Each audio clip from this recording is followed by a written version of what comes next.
Where's the line between being grateful versus trying to move on? Perhaps what's important is what I take from my experiences. I don't want to conveniently forget the other people that helped me along the journey, but it also feels painful to look back at the past sometimes. Hence why I just want to move forward. But the problem is, it's out of fear. I feel like I'm afraid of past versions of myself. This could be out of shame and fear of how I've been perceived. Maybe I want to forget because I don't want to take accountability for past actions. Shifting away from victim mentality. Everyone is at a different place in their journey. It's not up to anyone to dictate where someone should be in their healing. Maybe you're at the stage where you're coming to terms with what happened to you and you need to honor that. It may be painful to take accountability for your behavior when the things that happened to you were not your fault. Your life circumstances are no one's fault. The trauma and experiences that shaped your behavior and contributed to your actions were not your fault. But you still need to take responsibility for your behavior, because so long as we keep trying to point the finger, the cycle continues. Perhaps you are afraid of being judged. Perhaps you are afraid of not being forgiven. Perhaps you need to release the blame of other people, places, and environments in order to truly heal, because the circumstances that shaped you are no one's fault. I used to veer more on the anxious side of anxious avoidant. Now I'm more avoidant. I have such a deep distrust of people that I am terrified of trying to maintain connections, rather than just accepting them as gone. I am terrified of potential conflict or difficult conversations. I view solitude as peace. I feel traumatized from trying to maintain connections. Where I need to take accountability for it is these betrayals from others are a result of me betraying myself. You can be upset at the circumstances, at what happened, but the blame will be never ending if you keep trying to point the finger and find an answer. It's not your fault that you didn't have boundaries. You may be afraid to enforce boundaries now, but you also can't blame someone else for impeding on boundaries that you didn't have. This is why communication is important. People who have compassion for themselves will have compassion for others. Projection. When we hold grudges and can't forgive, we can't expect others to do that for us. Our ego lacks awareness and perception of ourselves. We aren't the exception. We aren't always a victim. Many times, other people are mirrors to ourselves. Relationships are co-creation.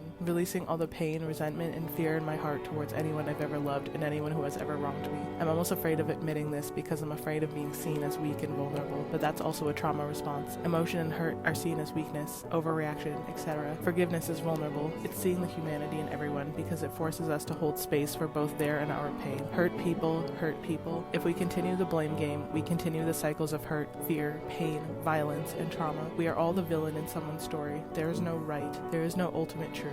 We are all just humans judging each other through our very flawed, very biased perception. Anyone who is able to see their true worth is also able to see their true flaws and not view them as weakness. They view their flaws as an inherent part of them, more importantly, as a part of being human.